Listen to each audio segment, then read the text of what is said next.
তো গাইস, আজকে পুজো দেখতে যে এমনটা হবে সেটা আগে কোনোদিন ভাবিনি। তাহলে গল্পটা প্রথম থেকে বলি, শোনো। প্রথমে আমরা 3 কোটি করে দুটো 6 কোটি টাকার কেটিএম নিয়ে ঝটপট বেরিয়ে পড়লাম। তারপর কেটিএম প্যাটেল করতে করতে চলে এলাম আমাদের আজকের মূল গন্তব্যে। এখানে এসেই দেখি পুরো রাস্তাটা খুব সুন্দরভাবে লাইট দিয়ে সাজানো হয়েছে।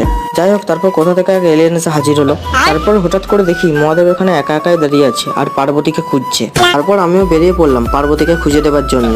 হঠাৎ করেই মায়ের দর্শন পেয়ে গেলাম ও মাকে একটু প্রণামও করে নিলাম। তারপর দেখি মঙ্গল গ্রহ থেকে 2 এলিয়েন এসে মাতাল ড্যান্স করছে। চলো তোমরা একবার দেখে নাও। বলেন কি?